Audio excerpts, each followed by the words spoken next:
Okay, so are you ready to start? Is Everything good? Everybody is on the same page? Okay, I had to get that out. Ah! Yeah. That's about how I've been feeling the past couple of days, actually. What the heck was that? Go. And with that, we're live, episode 16. Poltergeist. Episode 16. 16? We've been doing this for 16 gosh. weeks. Sweet 16. Quit while you're ahead. I know. No, we still get viewers. Surprisingly. You put it into context that we've been doing it for 16 straight weeks. Yeah. 16 straight weeks. It's pretty amazing. And people still listen. I actually got Snapchat from two of my cousins recently. Oh, those crunchy ice sounds. Thank you for the ambience. I got a Snapchat from two of my cousins past week that they were listening to the show, and it was really sweet to see that, family and friends support the show. Out. Hey, we see you. So you're telling me that only our family is listening to this thing? Oh, man. Hey, every view counts. You're special out there. Thank you so much for being you. I just want to go on record as saying that for the past 16 weeks, this is probably the most I've ever talked to you guys in all your life, so... Probably. Gosh. Well, Jeez. With that... So it shows where you guys rank. I feel so special. Well, we've got quite an episode for you today. We've got, Indiana Jones 4, the Kingdom of the Crystal Skull thing, like whatever that's called. We have that battle between Brian and KT, head-to-head combat. Ding, but ding. It's not even a battle. This war has already been won.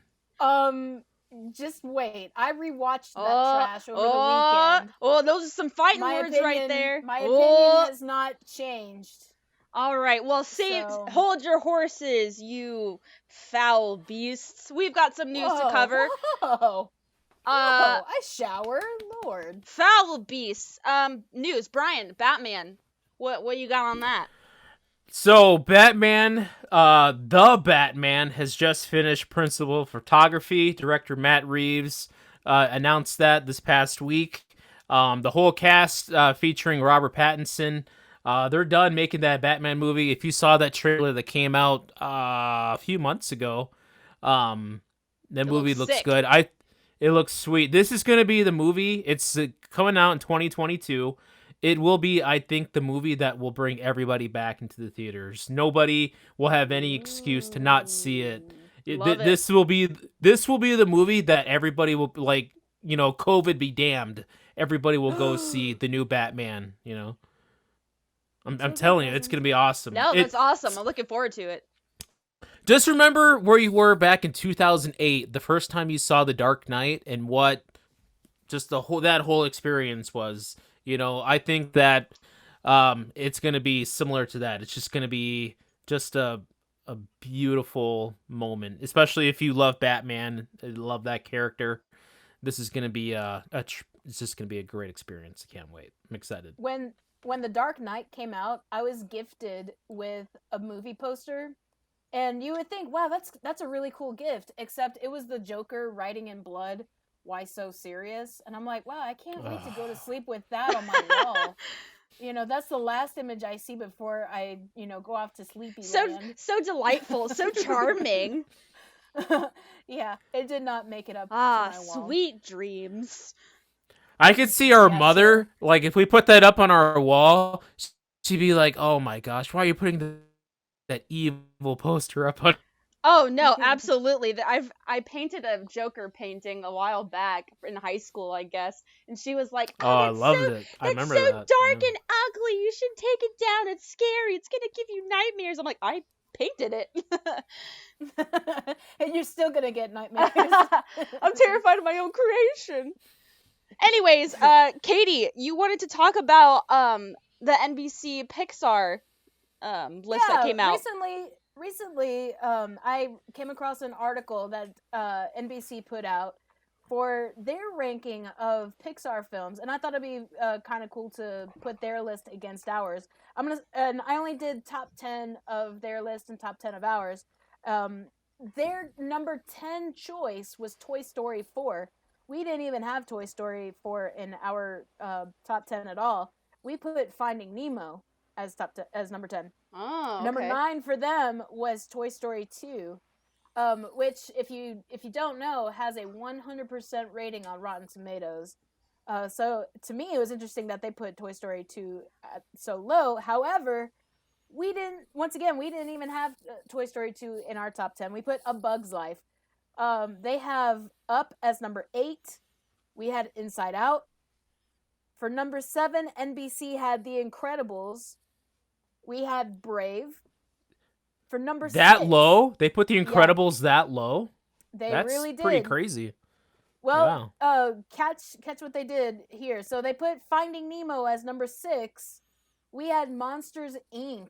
as number 6. They didn't have Monsters Inc. at all in their top 10. Oh my which I thought gosh, was how weird. could they? That's I an know. OG. I know. For number 5, top 5. So keep this in mind. Top 5. They have Toy Story 3. We put Coco. Toy Story 3 versus Coco. For number 4, NBC put Inside Out as number 4. I think that's a little high. Yeah, I would say so. We put the original Toy Story, OG Toy Story. Mm-hmm. For number 3, NBC put Toy Story. We put Ratatouille as our number 3, and I think they got the top 2 right. For number 2, they put WALL-E. For number 2, we put Incredibles. That may be a little bit high, but that was my first choice. Oh no, So- too high. Well, I'm just saying. And then for number 1, their number 1, rightfully earned, is Ratatouille. And we put WALL-E. So it's just interesting. They had all the Toy Story films. They didn't have anything recent, really. The most recent movie that they have is Toy Story 4, or Inside Out was the next one. So they had a lot of the sort of mid cycle movies. They put The Good Dinosaur as their number 1 movie. Oh no. Oh my no. gosh. Yeah, Rick, right. You wouldn't be able to take no. it seriously. Rick. It would be never again. garbage. No. Yeah. Oh my gosh. Yeah, so I thought it was just very interesting, their list, to each his own. So that's the list. That's the top 10. That is interesting. Interesting indeed. Yes. I'm looking forward to more Pixar stuff down the road and being able to talk about that. Yeah, we've got Luca coming out. What is it? Summer of this year? Next year?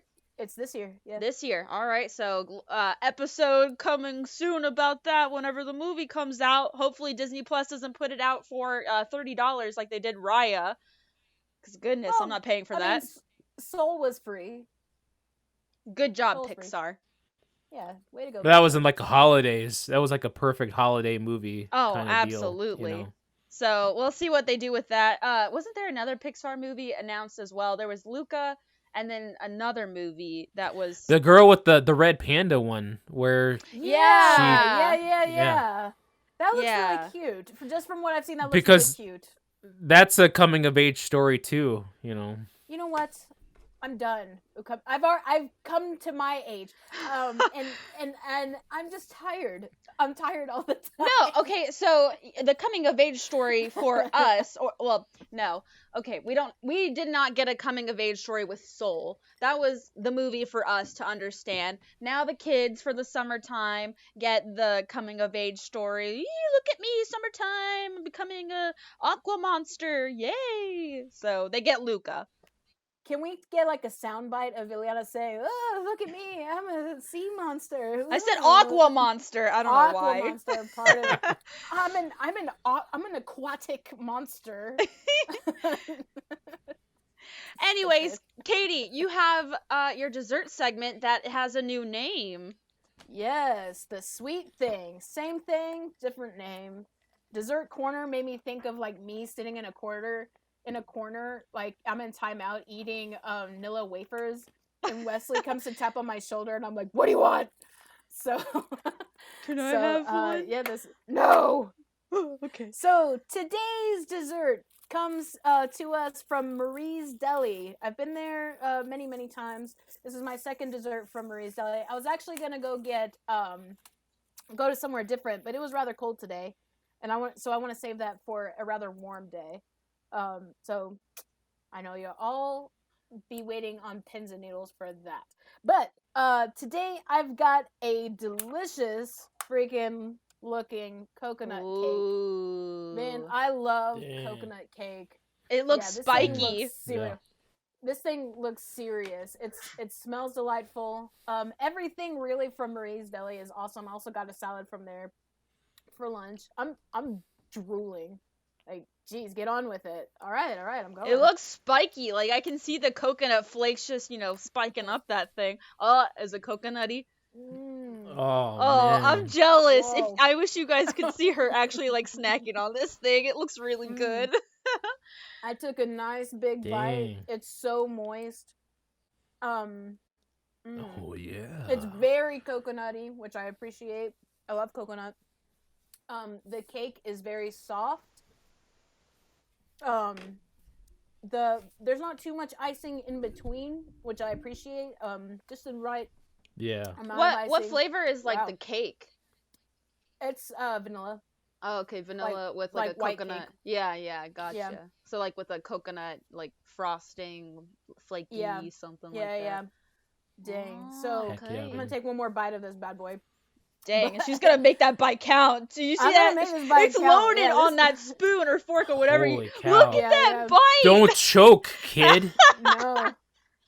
So once again, Marie's Deli in Cumming, Georgia.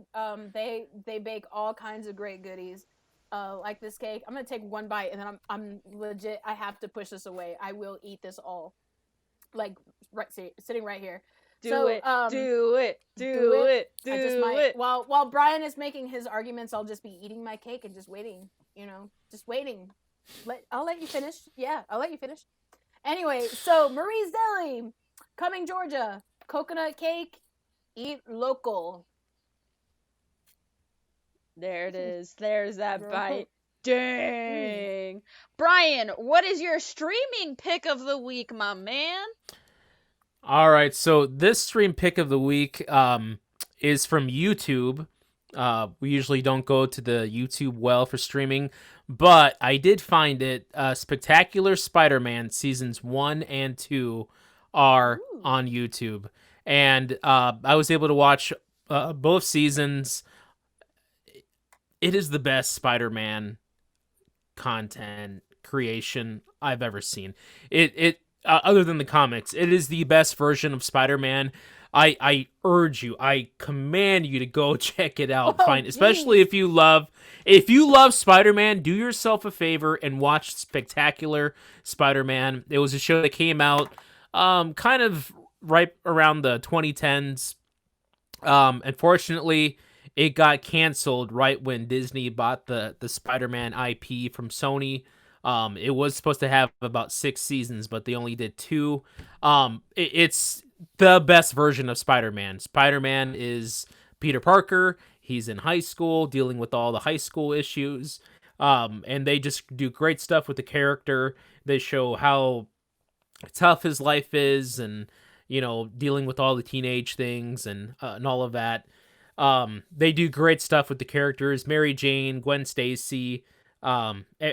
It's all good. It's a lot of fun. It's a fun show. I'm joining the bandwagon. I'm advocating.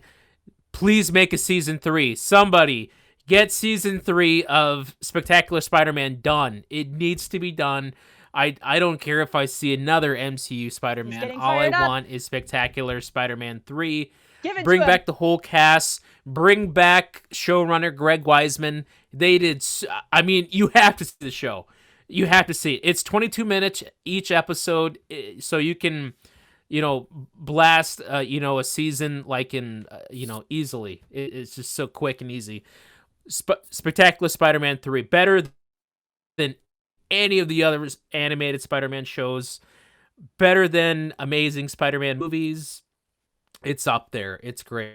Check it out, Spectacular Spider-Man. I've seen that show. It is really good. It's a lot of fun to watch. And it's got a great theme song.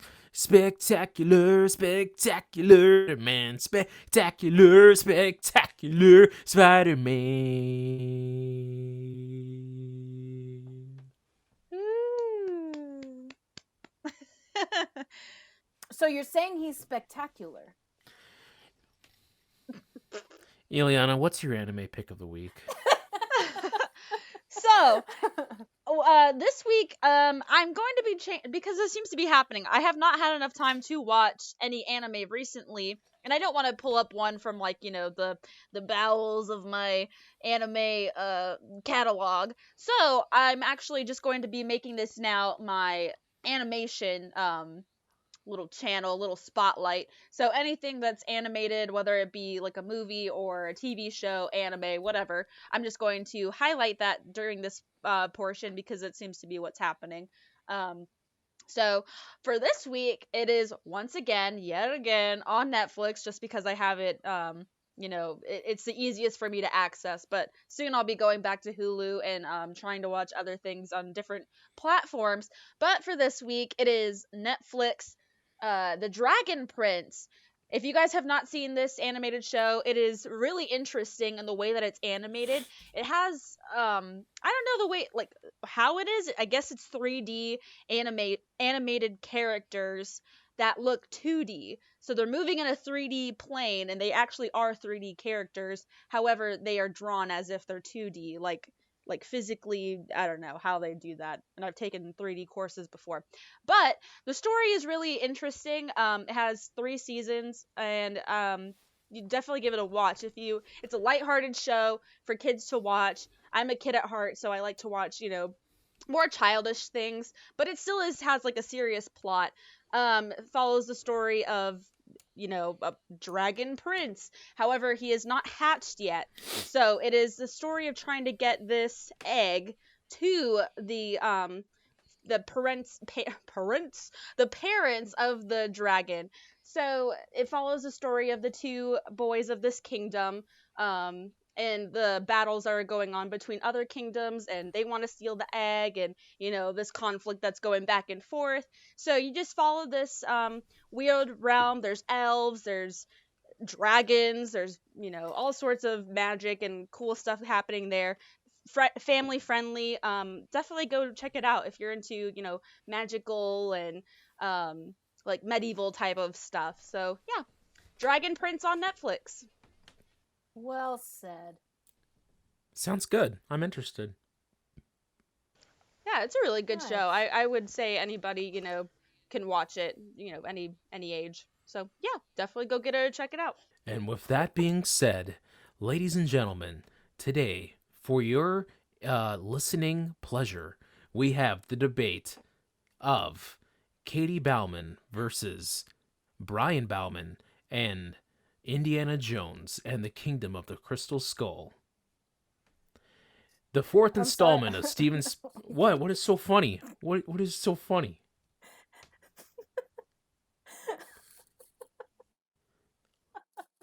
I'm sorry, I have to What is... stop I don't this. understand. Ileana's being mangled by her boyfriend's dog. What, Ileana has a boyfriend? What? boyfriend.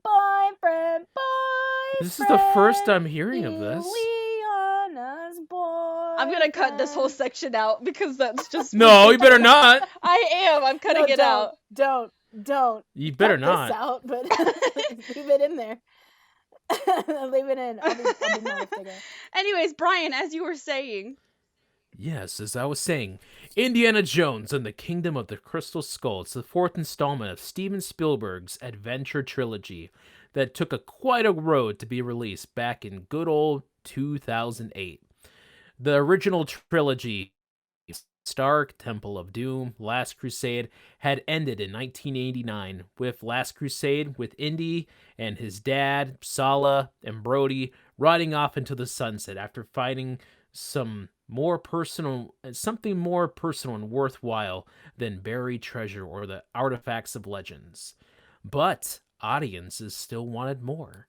After countless rewrites from Hollywood screenwriters, even The Sixth Sense, M. Night Shyamalan himself taking a crack at putting a script together for Indiana Jones 4, George Lucas and Steven Spielberg just couldn't find something worth telling, but they still wanted to give it another shot.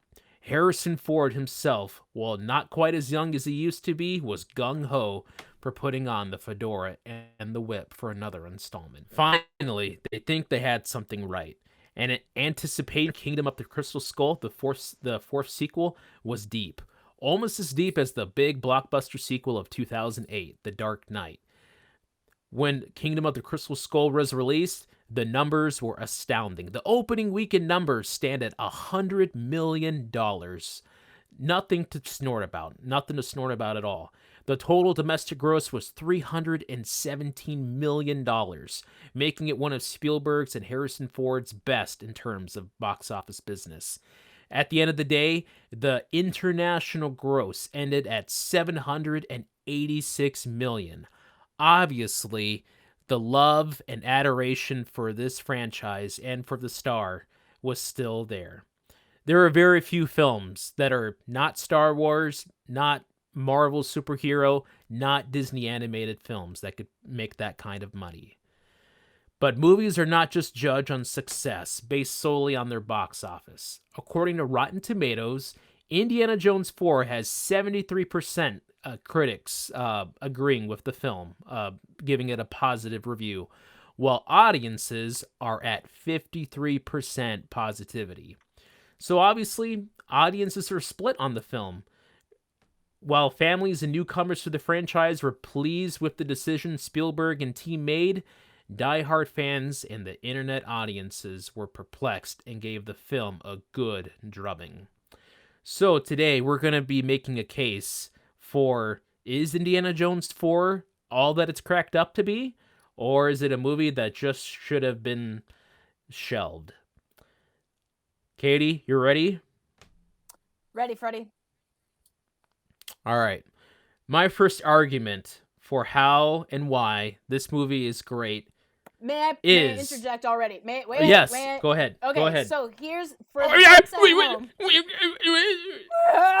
For the folks at home, this is how it's going to work.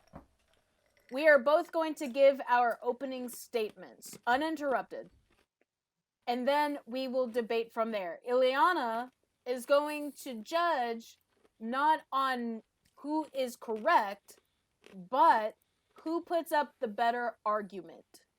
Right. Because anybody can have an opinion and be like, oh, that's good. Right. You can like the movie, you can dislike the movie. That is all well and good. However, I need some compelling arguments from Ice Chewer over here and Cake Eater over here. So we will see who has the better argument. And I'm just the judge because I haven't seen the movie in forever, and they probably have more to say than I do because the movie's kind of meh for me. So let's see. Round one, fight. The floor recognizes Brian for opening arguments. Pretty much, there's one big argument to hold up this film, and that is the star power of Harrison Ford. Harrison Ford, in his latter years, has never been better. Harrison Ford is one of our greatest screen actors. He has never received the full, applause that he deserves.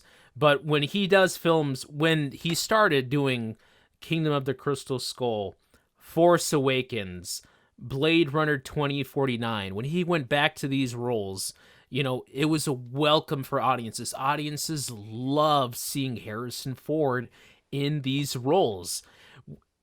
Watch Indiana Jones 4. You're just built with anticipation to see him be Harrison Ford. Tease it. Steven Spielberg does such an amazing job of just teasing the introduction of Indy in the fourth movie. When he first gets thrown out of the car, and you never even see his face. All you see is the shadows of Indy, and his hat is on the ground. It's all tattered. He's not as, fast or strong as they used to be, but when he picks up that hat and puts it on and you just see that silhouette, you know that's what it's all about. It's about seeing Harrison Ford as Indiana Jones. And then when he turns around and that music swells up, and he's like Russians, and he's just, he is a lot older. The test of time, for Indiana Jones, but it's still Indy.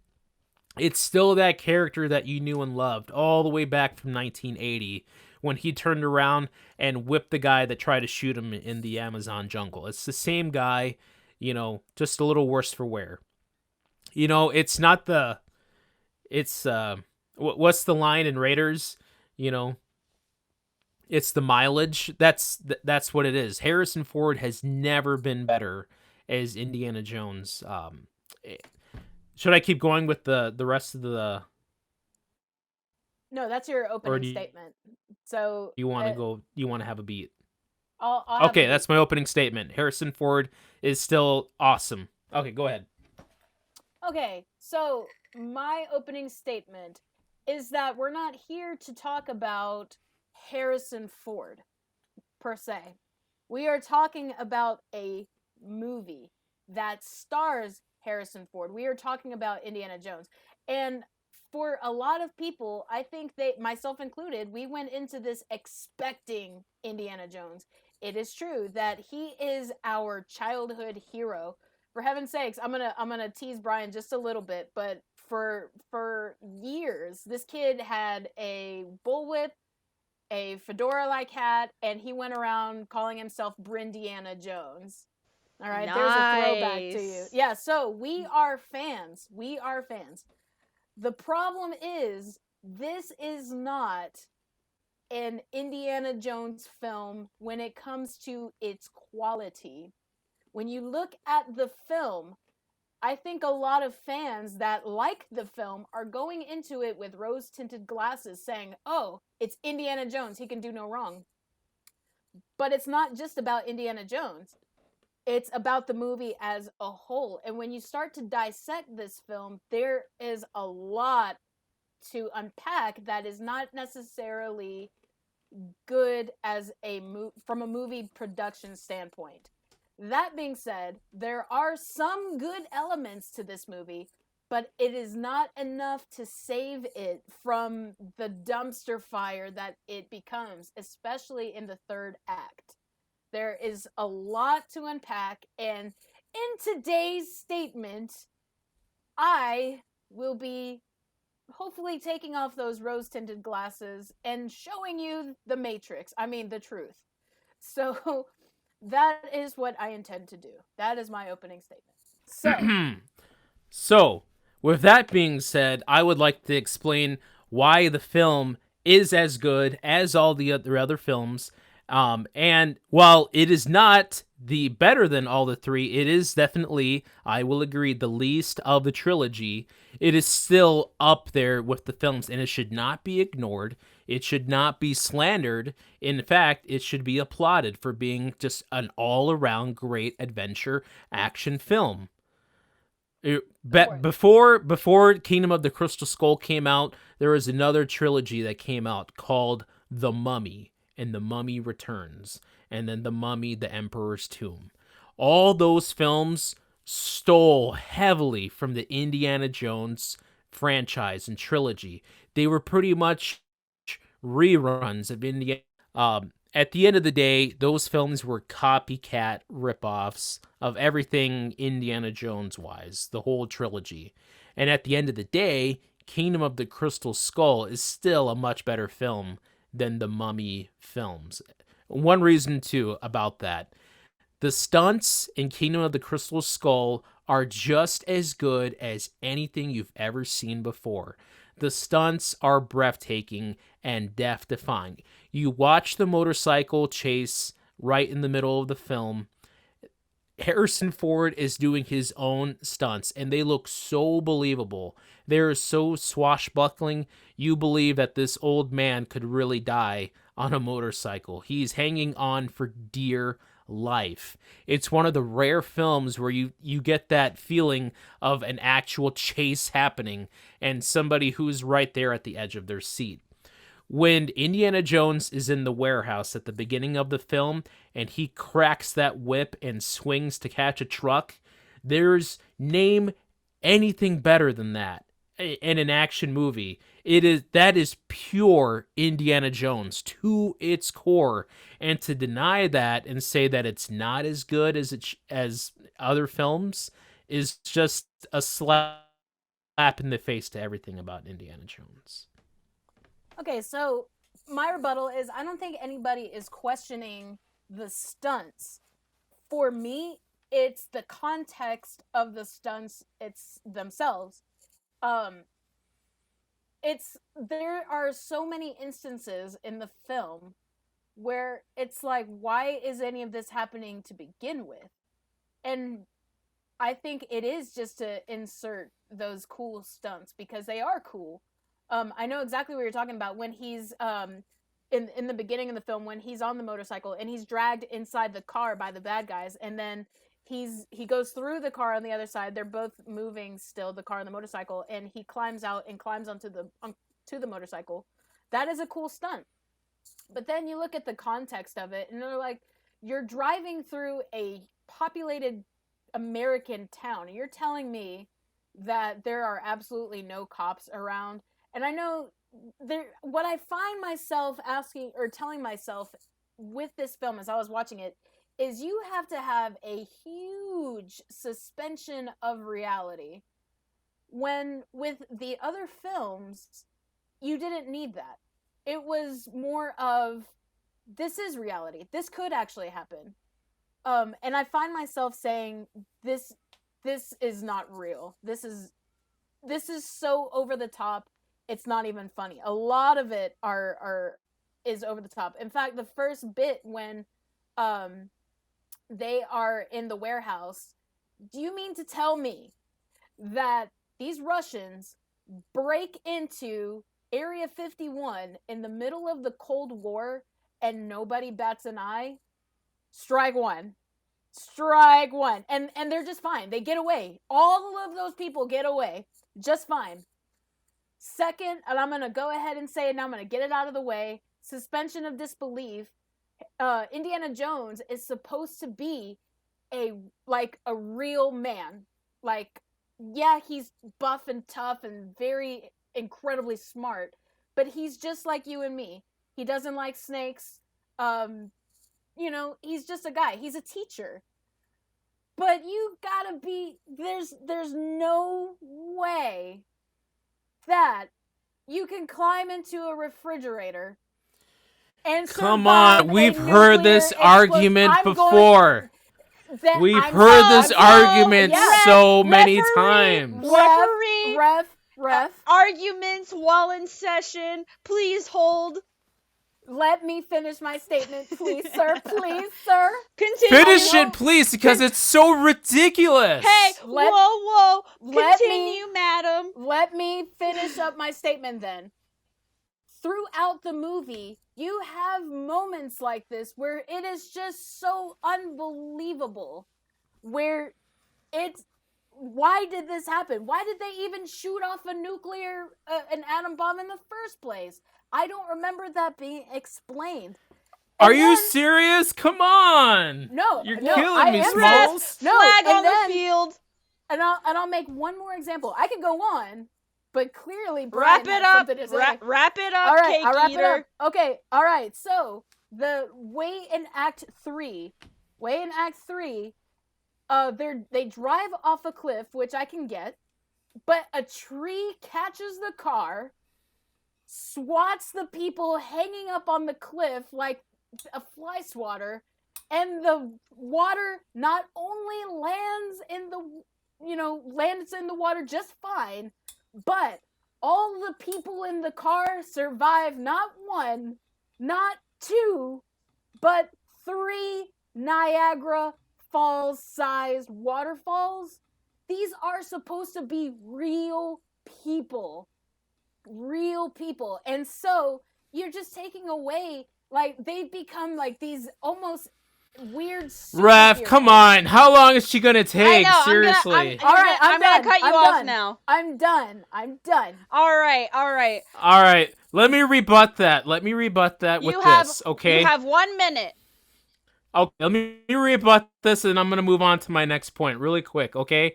All right. Nowhere at one point have we ever said Indiana Jones has to be real. Okay, I know he's not a superhero. They do a good job of proving that this is a guy. This is just a regular guy, a teacher, okay? A professor. All right, we get that. But everything Indiana Jones has done is amazing. Nobody ever had to said it had to be grounded in reality. This isn't like a Saving Private Ryan, war film, where it's Indy has gone through hell and back. No, he's seen some crazy stuff. He jumped out of an airplane in an inflatable raft and survived. But I don't care if that's real or true. Obviously, to hop into a refrigerator and survive a nuclear bomb, yeah, nobody is ever going to test that. But who cares to see if it's real? The point is, Indiana Jones is fighting for his life. He's desperate. A nuclear bomb is about to go off. And yes, they had nuclear tests back in the 1950s in New Mexico. It's historical. Look it up, sucker. Anyways. Is your minute done? Yes, the minute is over. It is up. He jumped into a refrigerator to save his life. This What else would you minute do? is over. Lead lined. All right. All right. So that door wouldn't fly open. All right, and hush over there, cake eater. Hush up, ice eater, cake eater. Calm down, calm down. Okay, it's my I want to turn. move on to my next point. Wait. I get the next. Do I not get to declare the winner for that round? Go ahead. Yeah, sure. Why Okay, not? Knock yourself out. The winner of that round goes to Brian. Damn, Skippy. So the reason why I say that is because Indiana Jones has always been a suspension of disbelief. If you watch my favorite of the Indiana Jones movies was the Temple of Doom, and that movie is just absolutely bonkers whenever the whole plane is going down, and in the very first freaking scene of the movie, whenever they go through the whole city, and the Asian kid is driving the vehicle, and all this other crazy stuff is going on, they're being shot at. The whole movie is insane.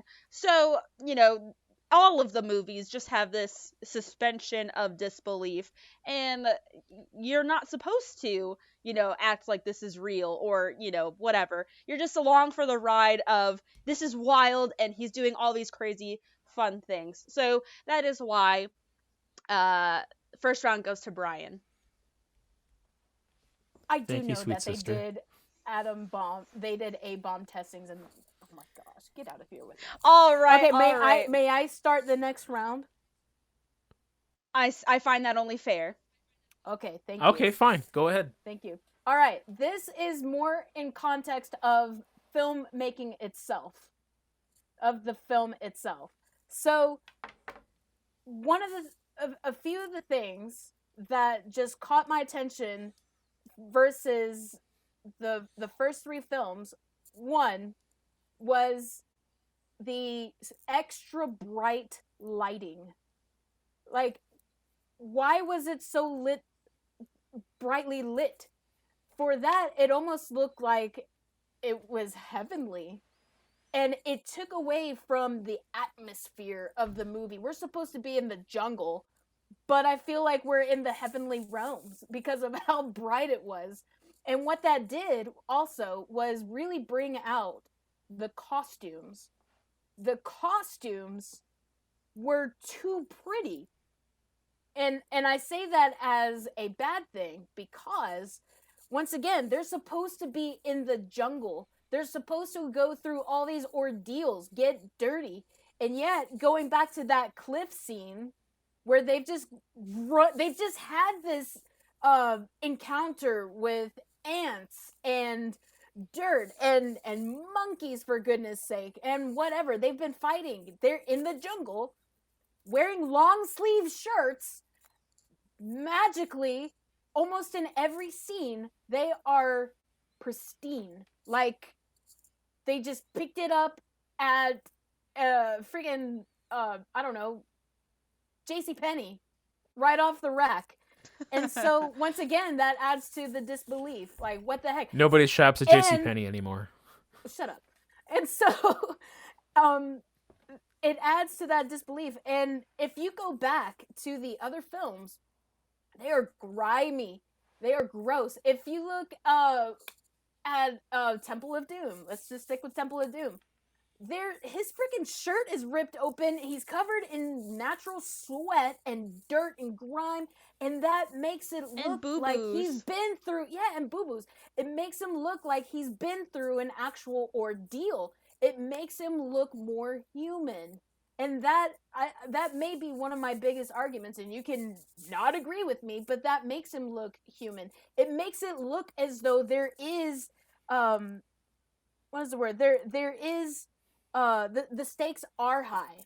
That he's not gonna come out of this okay.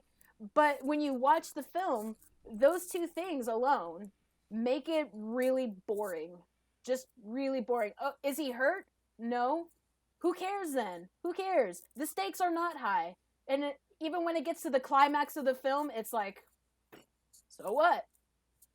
Who cares? He looks fine. Okay. So, you got to think about the character of Indiana Jones, who from, at this point in the film, he's, in his mid-50s. We'll just say he's in his mid-50s. He's had so much time to figure out what he is and what he does best, and that's being Indiana Jones, okay? He doesn't have to get as beat up or sweaty because, man, he's done everything. This dude found, okay, the Ark of the Covenant. He survived that. Okay, this dude almost had his heart ripped out of his chest on the side of a cliff, and he survived that. This dude, okay, chose wisely to find the Holy Grail, and he survived that. Okay? So he's seen just about everything. At this point, nothing is going to faze him. So you're saying, like, oh, he should be, like, beaten up and sweaty and bleeding. Man, he's Indiana Jones, man. He doesn't got to look nice. He does what he wants. Why are you tripping? Like, Indy, go get sweaty. Go get beat up. Girl, I've been done fought Nazis. What have you done, okay? I've done seen the world, okay? I hung out with Sean Connery, all right? What have you done? Get out of here. I need to look beat up. Man, come on. Get out of here with that, all right? Listen, it's the perfect context of the story. Just how Indy is really... You see how he acts with Mutt, played by Shia LaBeouf? He's confident. He's like... He jokes around with the kid. He tells him, yeah, I rode with Pancho Villa. The Villa? Heck yeah, I did that. That was back in 1920. Psh, what are you going to do about that? Don't tell me what I have to do. I'm Indiana Jones, son. Are you finished? So you mean to tell me that if I throw Harrison Ford into a puddle of mud, he's going to come out fresh as a daisy? Is that what you're telling me? Heck yeah. The dude is he's a legend. He is a legend. What have you... Come on. And the guy blew up the Death Star. He blew up Indiana the Jones Death blew up the Star. Death Star? Is that what you're telling me? Mixing franchises. I'm getting confused. We're on blurred lines right now. Wait a minute. So pretty much your argument is saying that the movie is not as good because he doesn't get dirty. That's what you're saying. No, let me tell you this. Would you have a problem if I said, oh, okay, Saving Private Ryan, they're on the beach of Normandy, or wherever, they're on the beach. Not a speck of sand got on any of their uniforms. No sweat on none of them. Tom Hanks is a legend. It is he's gonna come out of this looking different so good. Styles. Different styles. No, it is. Not in the slightest it totally bit. is. Not in the slightest bit. Even Steven Spielberg. Hold on. Let me finish. Even Steven Spielberg. If you've watched interviews that he's given about like Indiana Jones compared to Indiana Jones and Saving Private Ryan or his other war films he's done, Indiana Jones is a Hollywood adventure film. It is not supposed to be taken. It is a serial. It is ripped off from like the 1930s serial adventures, that people watched on Saturday mornings. It is not supposed to be a real life like war film with grit and gore. It's not that kind of film. It is an all adventure right. film. All right. One No, more- one- no, one final no, sentence, we're one done. sentence. What? One sentence. If you watch The Incredibles, when Mr. Incredible is running through the jungle, he sweated. All right. You're done. All right, let's see. Who did I pick? Who are you? You're being kind of granny right now about that. I'm serious. You really are. Who? Wait, me? No, Katie. Oh, He didn't what? sweat. Well, I mean, do you want him to get into a sauna and sweat and then come out? And I mean, come You're on. just dripping with sweat No, left no, and right. but No, it takes- no, we're done. The sweats, all the mud. We know your points, your whole thing. All right, the winner of this round. Ooh, this is hard. Okay. I'm actually having a tough time here figuring this one out because I'm thinking of, I hate to bring in another freaking franchise, but I think of Spider-Man and I think of Peter Parker and the way that, he was sloppy when he first started out. And then when Miles Morales came around, he was perfect. He was the ultimate Spider-Man. And Miles was, sloppy because he's just getting the hang of it. So it kind of ties into the whole, Indiana Jones is sloppy at first and then he gets better. However, good filmmaking wants you to believe, to put you into the movie. So if Indiana Jones isn't getting muddy when he's thrown into mud, yeah, how? And like I said, it's not just that, it's also the lighting. So I'm a little bit tied on this one. If I've Really quick. Let me just say really quick about the lighting. It's not because of anything the filmmakers done. Or have chosen. All filmmakers now have moved on to digital filmmaking. Barely anybody other than like Christopher Nolan. That's pretty much it. They're the only ones that use film. What that is literally just the difference between a regular film camera or a digital camera. With film, you good get point. that kind of natural sheen or screen or grit that you get on a picture compared to a digital screen where everything does look a little bit more fake. You're absolutely right. But that's all that is just that a lot of filmmakers in the current industry have gone digital, while other few filmmakers, especially like in the 80s, that's, to me personally, I think that's one of the great eras of film because of that beautiful picture and cameras that they used to use back then. That's it. That's all. you guys are going And to it wasn't a good choice. You guys are going to dislike me, but I feel like this specific round is a tie because you both have made very good points. You both made. I'll take that. You I'll both take made that. very compelling points, and I agree with both of them. So this one's a tie. How many more points do you guys have? Let's do one more round and. Yeah. Okay. Yeah. So I've got a few Yeah. more points, man, but we'll do one more round. For Well, time. I'll go ahead. You We'll go do one ahead. each. We'll do one each. For time's sake, we'll do one more round. You both go back and forth, and then the rebuttal on the opposite side, and then I will declare a winner of this argument and this discussion. Okay. Okay, I'm gonna talk about the story. I'm gonna talk about the story. It is so uninteresting. Overall, it is uninteresting, and what they had some good things. They did have some good things. For example, when Indy is looking at his desk in his home and he sees a picture of Marcus Brody and his father, I thought that was very touching. I'm like, oh, that's a nice thing. But then they go and ruin it by decapitating the statue of Marcus Brody. Anyway, I just had to get that out. But the story itself, when they're having to look for the crystal skull, which it becomes a MacGuffin, and it's not even a very interesting MacGuffin. Are you Um, kidding me? Every single it's movie is a Ah, MacGuffin. flag, Bop. ref. Wrong. Not every not every movie has a MacGuffin. You are wrong there. And if a movie has a MacGuffin, that's fine. I don't have an issue with that. It's the execution of it that makes a difference. What they did with the Crystal Skull, it almost became irrelevant. Like, it was just sort of literally tossed to the side. They were throwing the thing back and forth as though they didn't even care about it. Kate Blanchett's character, I liked her overall, but she wasn't a very good villain.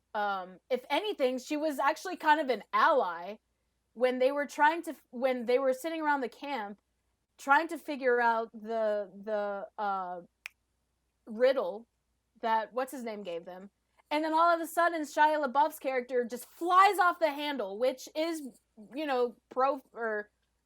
part of the course for that character.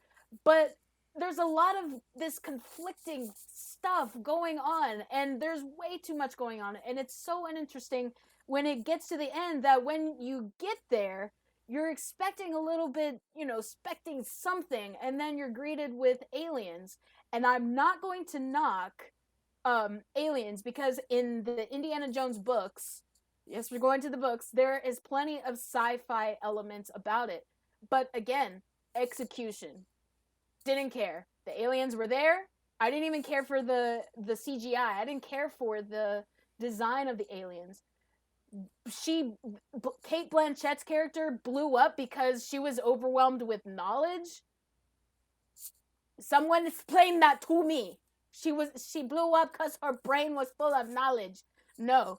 And then the aliens just up and go. And then I wrote this down because this is part of the dialogue. I didn't like the dialogue in the movie overall.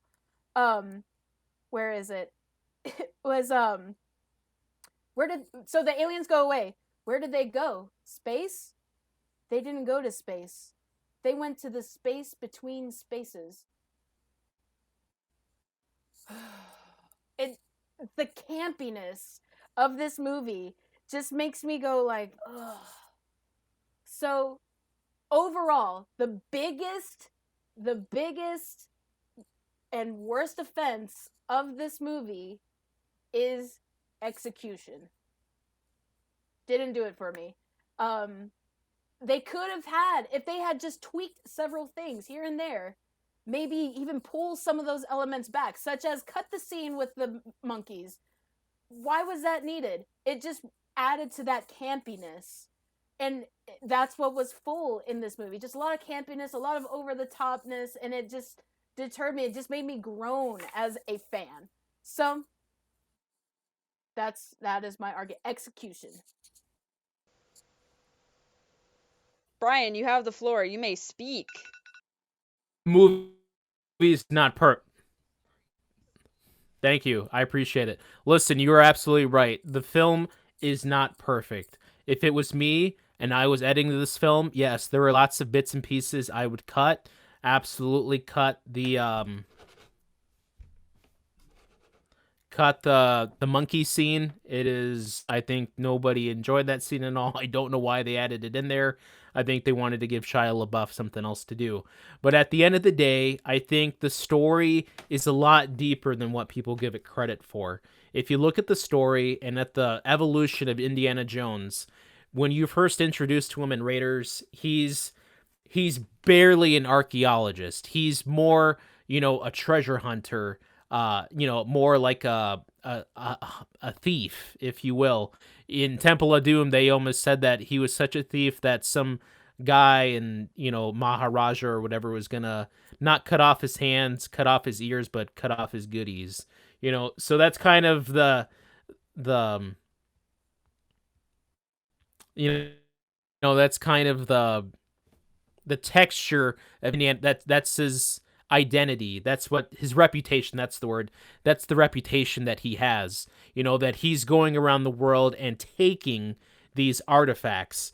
But here in Kingdom of the Crystal Skull, it's kind of switched. Here, he's actually returning an artifact. He finds the crystal skull, and his mission is not so much one of, trying to discover new worlds, new civilizations. It's really just to return this crystal skull back to its proper place.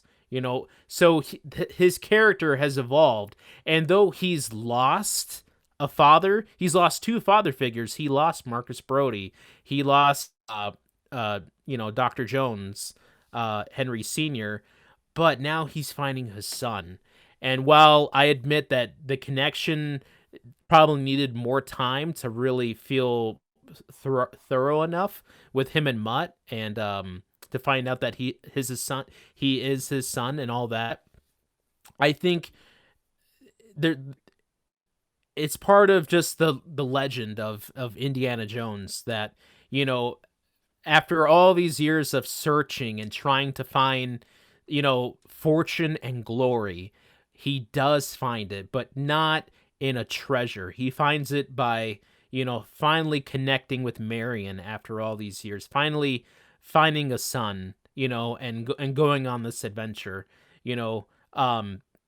So that to me is that's a really core of the story that I think people miss out. People are really looking at the surface level things of this film, but I think, with Spielberg at the later years of his career, he went deeper. He went just as deep as he did in Last Crusade. Maybe not as all the way deep as he has in previous films, but there is an emotional core to this film that I don't think people really, gripped on right away. And as for the script, it's a great script. I mean, there are other people you could have cut out. Ray Winstone's character, I forget, Mac. He was all over Oh, the he was place awful. too. Yeah, but and as for Kate Blanchett has so much fun with this character. She is having a blast. You can see it in her performance that she's having fun being the villain. That it's a full character, and it's just really great fun seeing her in the film. All right, rebuttal. Rebuttal. You have 1 minute. I just really disagree. I don't think that the script was good. I do agree that Kate Blanchett does seem to have fun with it, but there's having fun, and then there's doing your job and trying to be this character. It's and I'm having a hard time getting my thoughts across. She's good. I don't like the character as a whole. Kate Blanchett did very well with what she was given. So did Shia LaBeouf. Um, so did the chick that played Marion. I loved Marion. I thought Marion was a great addition to the cast. I thought she did a really great job. Mac was annoying, annoying, annoying. He was your friend. Then he went against you. Then he was your friend. Then he went against you. And I can't stand characters like that. It's just annoying. So I don't know. I disagree. All right. Are there any final statements, any words before we declare a winner for the round and of the whole session? I think we should do final statements. Go for it, Brian. Yeah. Okay. My final statement. Indiana Jones 4 is a great family Indiana Jones film. It really is. I think if this was the film that you introduce your kids to Indiana Jones, I think you can't go wrong. It is a great, fun action adventure film. It's a little bit more cleaner than the other films. There's not as much gore. There's a little less language. But all in all, it's a great film. A lot of people hate the aliens and all that. I think it's just par for the course of, that the evolution of Indiana Jones and the supernatural and the paranormal. I have no problem with that. The space between the spaces, interdimensional beings, doesn't bother me at all. It's just all part of like kind of the mystery of Indiana Jones and everything that he encounters and everything. Um, I again, the film, it just makes me excited for Indy 5 that's coming out. People are like, please let it die, please let it die. No, this film it's you know, Harrison Ford brings so much life into the character, just as he did in Force Awakens. Imagine Harrison Ford not being in Force Awakens. That movie is horrible. Imagine Harrison Ford not in Blade Runner 2049. Imagine Harrison Ford not in The Call of the Wild. Okay? That movie would be horrible. But because of Harrison Ford and what he does with that role as Indiana Jones in this film, it is just another unbelievable picture. It is definitely not. It is of all the 4 films, it is the 4th best. Yes, I agree, but it should belong right up there as part of the trilogy. Katie, final thoughts. First of all, Harrison Ford was like sprinkled in a little bit of Call of the Wild, and then he was at the very end. So you could take him out completely, and the movie would hold up. Just throwing that out there. I really like that movie. But once again, I'm gonna throw out the word execution. If you go back and watch, really listen to the script and the delivery of the lines, you have when Harrison Ford is being interrogated after the A bomb goes off.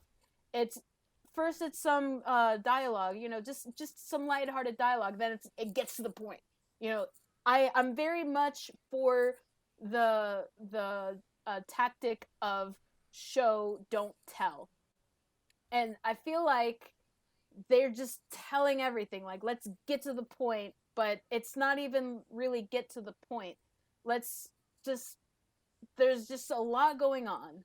There's a lot going on, and it's a shame that I'm not able to care about it too much. We haven't even talked about how Marion and Indy get married at the end and how cool that is. But it's overshadowed by all of these other things that just make you groan. And just by the time you get to the point where you can appreciate these things, you can't really, because you're just bogged down by all the things that are wrong with the film. And we're not talking just a few things here and there. A few things here and there would make an okay film, but this film, it just does not do it. It's the execution of this film that makes it suffer, and I can't even bring it to the same height as the first 3. And what you were arguing, it sounds like you're just so fixated on Indiana Jones, but he's just one part of this film. It is Indiana Jones and the Crystal Skull. The movie is about him, but if it were just about him, then that would make an uninteresting film. You have the rest of the film to consider, and sadly the rest of the film is just not enough to support this wonderful character that we've grown up with, that we love. And he is going on in years, he is moving on in life, and he's learning, and he's going to pass these things down to his kid, who, at the very end, he was going to put on that hat, but he doesn't. And it's like, where do we go from here? What is he going to do? I'm interested to see where he goes from here. And I respect Harrison Ford and everybody that worked on this film, mad respect, but it just doesn't work. It does not work, especially when you compare it to the first 3 films. All right, all right. So that concludes everybody's opinions, everybody's rebuttals, and the rounds. And now it is time. Hey, good debate. Good debate. Good debate, Katie. I Friendly appreciate it. handshake. And I respect. Friendly handshake! Yay! Oh, Wait a minute, how who sweet. who won the round before that, before closing arguments? So It was a tie, sucker. No, that was before that. I'm kind of lumping them both in together, like with the closing statement, just I because want points. because it would automatically give a winner. So Okay. because fine. there's I want points. That's okay. So Brian was I thought you made a really valid argument. Brian was the winner of the too, first man. section, right? First round was Brian. Yes. Second round was a tie. Okay, Yeah. and third round, Yes. let's see. We were talking about the story. Yes, the story. Ooh, you know what? Ladies and gentlemen, we have a winner. Brian Bauman, Mr. Yeah. Ice Eater himself. Congratulations, you won. Hey, no, don't thank me. I want you to thank George Lucas. Hey, George Lucas here, and Steven Spielberg and Harrison Ford. They made a great movie. Go see it. If you didn't like Indiana Jones Crystal Skull the first time around, go check it out again. It is And worth a watch. and that's Or exactly don't. that's Or exactly why actually you won, was because I'm compelled to go watch it again from your arguments. Katie, made very valid arguments against the movie. However, She I did. I do Yes. feel compelled to go watch it again. I haven't seen it since I saw it in theaters, so I have a newfound type of perspective to go into while watching it maybe the second time. And then Ooh, you can nice see word. all the things that I was talking about, and then So change your mind later. so we'll see. Maybe I'll come back in the comments of this video and be like, "Darn you, Brian! You should not have won. This movie was pure garbage." And I'll be typing some hateful comments, and then I'll get blocked by YouTube. But no, as it stands currently right now, Brian is the official winner of this All feud. right. And it was a Hats off friendly to debate. Brian. I only had to throw my flag on the field a couple times. You guys were really cutthroat. But yeah, that was really great. So I am looking forward to watching that movie again whenever I can. So good job, guys. Good Watch job. it with your boyfriend. Ooh. Maybe I will. Anyways, On that opposite sides of the couch. yes, just simple glances here and there. Um. Jeez. Anyways, that concludes this episode of Bump That. And next week we will be talking about, what are we talking about, Katie? What are we talking about? I forgot. Oscars. We'll be talking about the Oscars. Looking at the nominations just here and there sprinkled, and we are also playing a game. A game. Yes. Cool. Yes. I will All be right. devising this game. Yes, so tune in next week for that. And thank you so much for listening to this lovely debate between these lovely people, Ice Eater and Cake Eater. We hope to see you in next week, and leave a like and a comment if you enjoyed this episode. Bum ba bum bum bum ba bum bum Bum ba ba bum. Bye bye. Ba ba ba ba ba ba ba.